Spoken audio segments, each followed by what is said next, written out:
Shocking, new details have just emerged regarding the Queen's private estate conflict, and this might change everything we thought we understood about who actually controls the Crown's most private and valuable land. The estates at Sandringham and Balmoral, two of the most emotionally loaded properties in British royal history, are sitting at the centre of a conflict that has been quietly escalating since the moment Queen Elizabeth II drew her last breath. On the surface, the transition looked seamless, but then, behind closed doors, something very different was unfolding. Factions were forming, and decisions were being made, quickly, quietly, and without consensus, that would reshape the future of the monarchy's most personal assets. Before we get to the conflict itself, you need to understand what is actually at stake here. Most people assume the royal estates belong to the Crown. They do not. Sandringham in Norfolk and Balmoral in the Scottish Highlands are privately owned properties purchased by the royal family with private funds, passed down through generations and sitting entirely outside the reach of the Crown estate or the government. Think about that for a moment. These are not public assets. They are personal inheritance. Sandringham spans roughly 20,000 acres.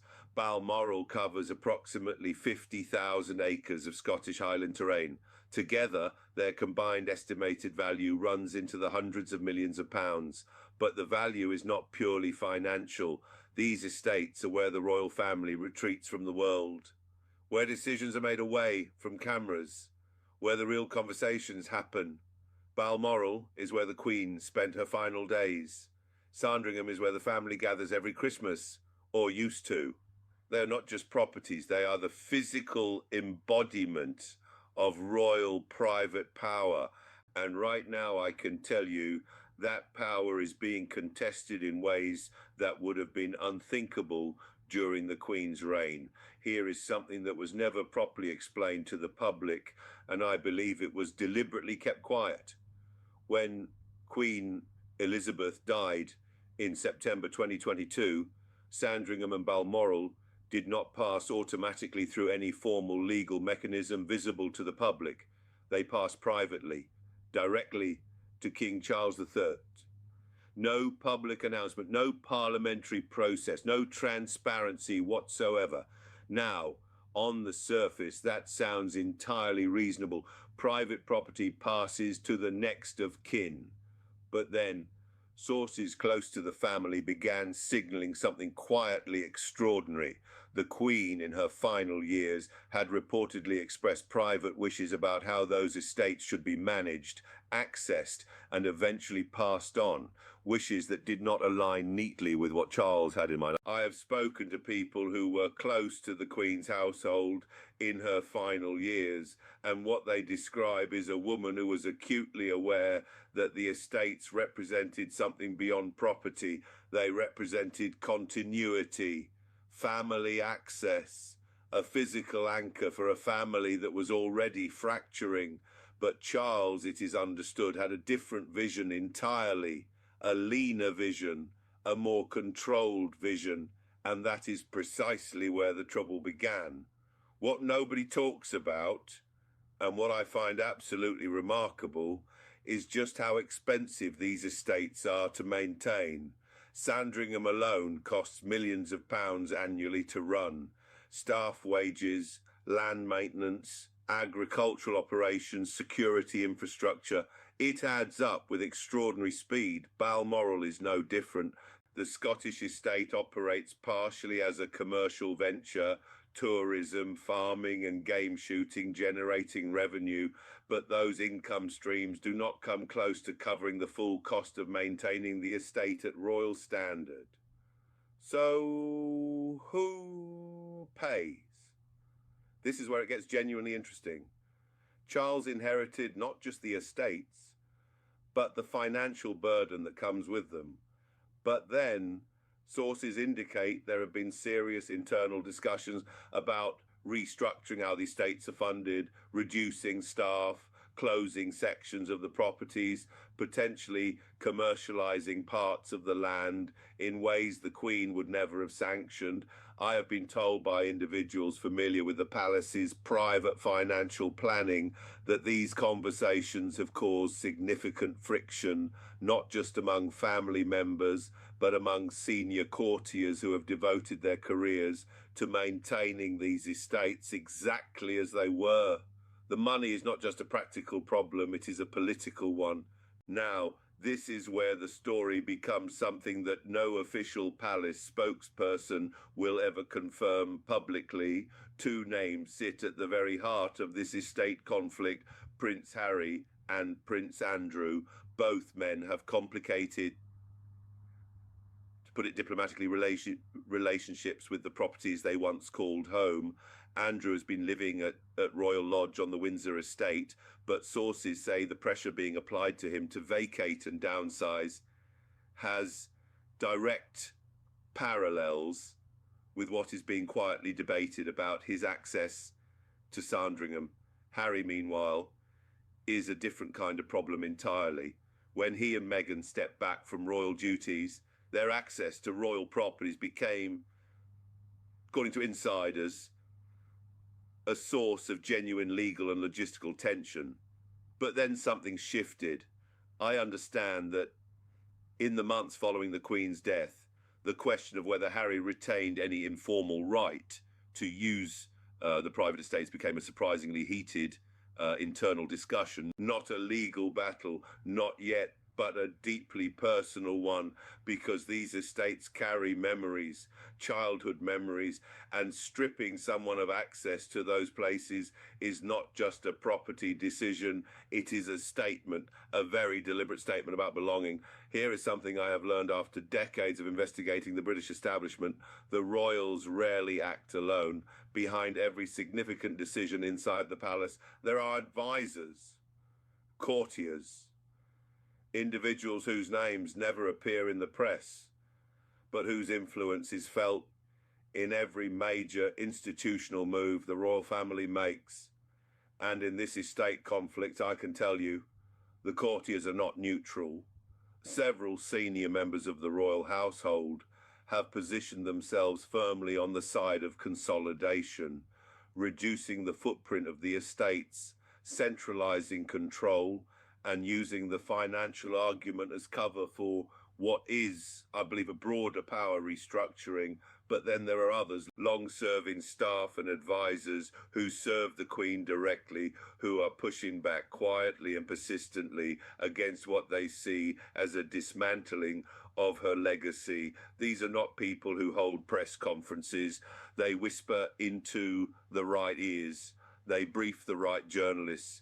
They ensure that certain information surfaces at certain moments. What we are watching is not simply a family disagreement about property. It is an institutional battle being fought through proxies, and the stakes for those involved could not be higher.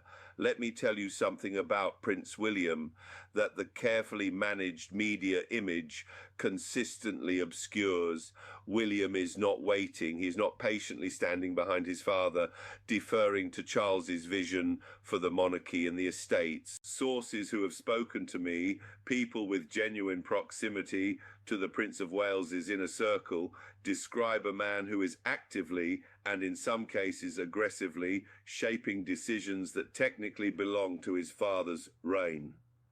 The estates are a prime example. I understand that William has expressed clear and forceful views about the long-term future of both Sandringham and Balmoral, views that do not always align with Charles's own instincts. William, it is said, sees Sandringham in particular as central to the monarchy's future public identity, a working estate, a symbol of rootedness and continuity. But then Charles has different priorities entirely, shaped by his own vision of a slimmed down, modernized monarchy.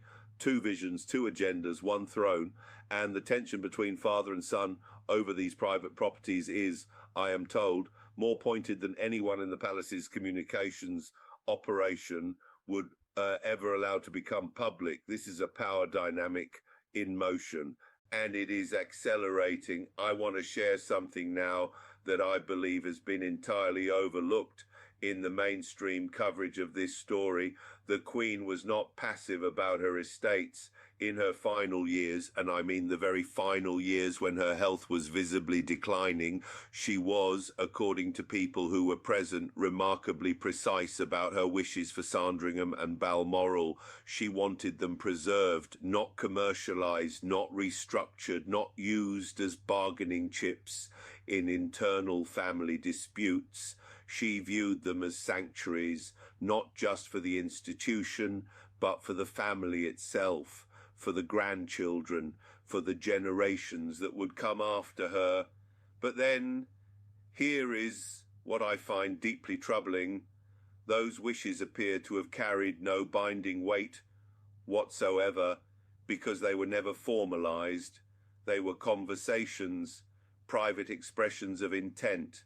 And in the world of royal inheritance, a conversation, no matter how clearly expressed by a reigning monarch, is not a legal instrument. Sources who were present for some of those discussions have described a quiet frustration in the Queen's final months, a sense that the world she had carefully maintained was already beginning to change before she had even left it.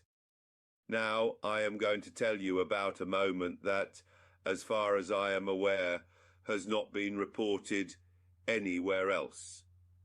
In the months following the Queen's death, there was a private meeting, not a formal summit, not a scheduled engagement, a meeting that was arranged quickly, held away from the usual palace settings, and attended by a small number of individuals at the very centre of this conflict. I am not going to name every person present, but I can tell you that the meeting involved senior family members, at least one senior courtier, and legal representation. And the subject was the estates, specifically who had authority over them, who could make decisions about access, staffing, and future use, and whether certain informal understandings made during the Queen's lifetime would be honoured. The meeting, I understand, did not end well. Positions were stated with unusual bluntness. Grievances that had been building for years surfaced in ways that surprised even those present. And by the time it concluded, at least one party left with the clear understanding that the relationship, already strained, had shifted into something considerably more adversarial. This is not gossip. This is the architecture of a genuine institutional rupture. Let me leave you with the question that I believe matters most. And it goes far beyond property disputes and family tension. What happens to the private estates of the British royal family is not simply a matter of personal inheritance. It is a question about what the monarchy is actually for. Sandringham and Balmoral are not museums. They are not tourist attractions. They are the private breathing space of an institution that asks the public to fund its public operations while maintaining that its private life is entirely its own business. But then when that private life generates conflict, generates legal tension, generates the kind of institutional rupture that I have described today, it becomes inevitably a public matter, because the public has a stake in the stability of this institution. And right now, that stability is under quiet but genuine pressure. I believe the decisions made about these estates in the next 2 to 3 years will tell us more about the future direction of the British monarchy than almost anything else, more than the coronation, more than the public engagements, more than the carefully choreographed media moments. This is where the real monarchy lives. And right now it is a monarchy in conflict with itself. What do you think? Should the royal estates be subject to greater public transparency Is Charles right to reshape the estates according to his own vision, or should the Queen's private wishes have carried more weight? And do you believe William is moving too fast in asserting his own influence? Leave your thoughts below.